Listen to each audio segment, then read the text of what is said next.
Yes, Yes. ma'am. आ रहा है ना अब? Yes, ma'am. Yes, today we will start unit number 2. The unit number 2 जो है बेटा, it starts from, ये कहाँ से शुरू होता है, किस टॉपिक से शुरू होता है, ये भी जानना बड़ा जरूरी है आपके लिए. So actually now we will do finite dimensional normed linear spaces. कहाँ से शुरू होता है? Finite dimensional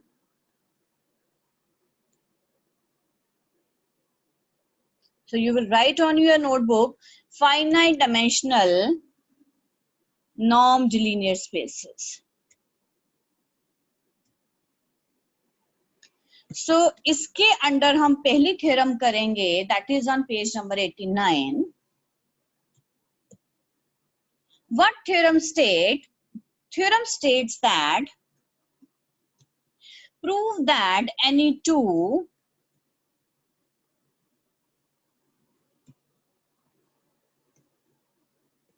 n-dimensional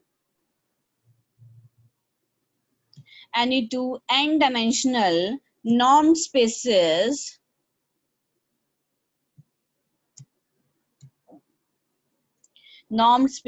over the same field are topologically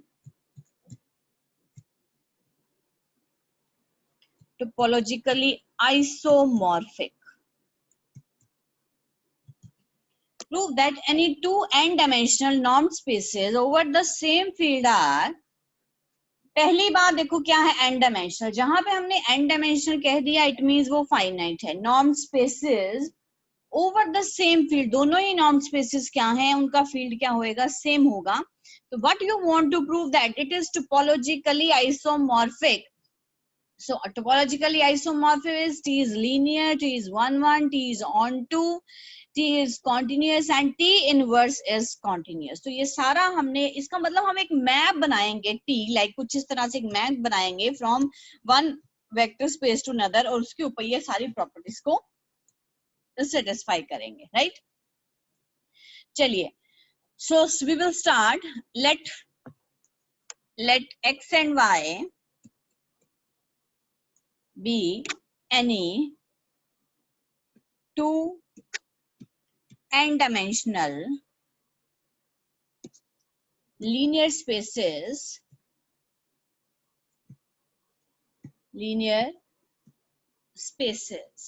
ठीक है जी, ओवर द फील्ड के,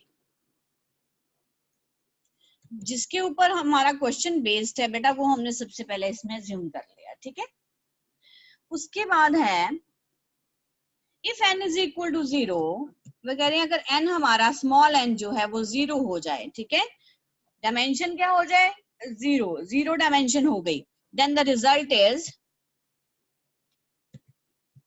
is trivially true. There is no need to prove this, it is trivially true, right? So let us take the case when n is greater than or equal to 1. Let us take the case when n is greater than or equal to 1. So इस case में आपने क्या करना है, वो कह रहे हैं firstly we claim that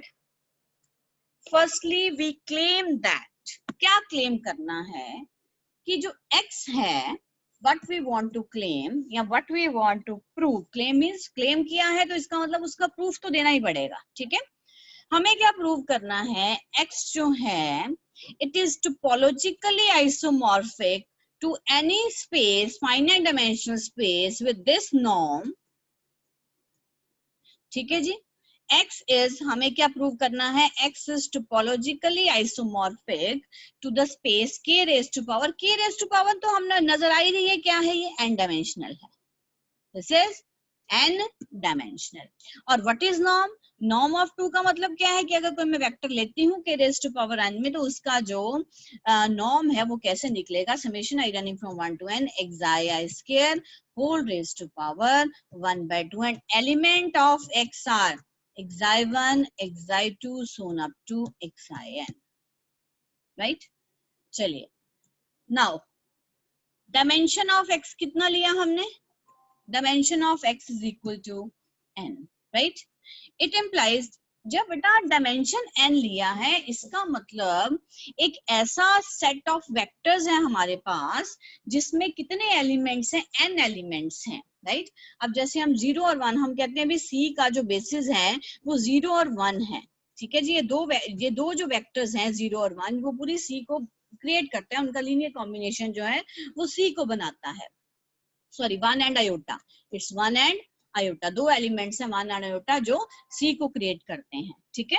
तो इसका मतलब ये हुआ कि इसका मतलब डायमेंशन आप कितनी लेके चल रहे हैं, टू डायमेंशन लेके चल रहे हैं। सो अगर डायमेंशन किसी स्पेस की n है तो इसका मतलब उसके बेसिस में कितने वेक्टर्स हैं, n वेक्टर्स हैं। It implies basis of x से, मान लो उसका नाम b रख लिया, has n elements, has n elements. तो अगर बेसिस लिए हैं तो रजे हम इसके नेचुरल बेसिस लेंगे e1 e2 so on up to en be the natural basis for x। हम बेटा हमने लीनियर ट्रांसफॉर्मेशन पढ़ी बीएससी फाइनल में, तो नेचुरल बेसिस का मतलब क्या है, अगर मेरा 2 डायमेंशन चल रहा है बच्चे, तो 2 डायमेंशन का मतलब मेरे बेसिस आएंगे 1 0 और आएगा 0 1, इस तरह से लेंगे। अगर मेरा 3 डायमेंशन चल रहा है तो आप लेंगे 1 0 0, E2 आपका आएगा 0 1 0 और E3 आपका आएगा 0 0 एंड 1। तो इस तरह से, अब ये n डायमेंशनल है, तो अगर ये n डायमेंशन है तो E1 की वैल्यू जाएगी 1 0 0 0 n टाइम्स, ठीक है। इसके वेक्टर्स जाएंगे 1 0 0 0 n टाइम, इसके वेक्टर्स जाएंगे 0 1 1 n टाइम, और लास्ट वाले के 0, इसका लास्ट एलिमेंट क्या होगा, 1 होएगा, right. So what we want to prove, what you want to claim that, you want to claim that x is topologically isomorphic to k raised to power n. So it means you have to find a mapping T from x to k raised to power n, which is linear 1 1 on 2 continuous and T inverse is continuous, right? So define a mapping, define a mapping.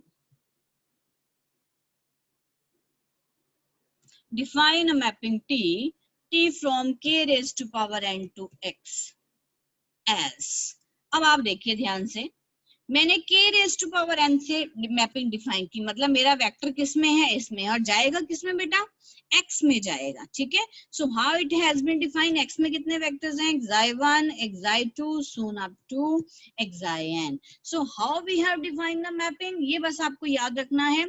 अब यहाँ पे ये जो x है, x की dimension कितनी थी बेटे, n, और उसके बेसिस कौन थे, e1 e2 soon up to en। इसका मतलब x का जो हर वेक्टर है वो एक लीनियर कॉम्बिनेशन से बना है, ठीक है।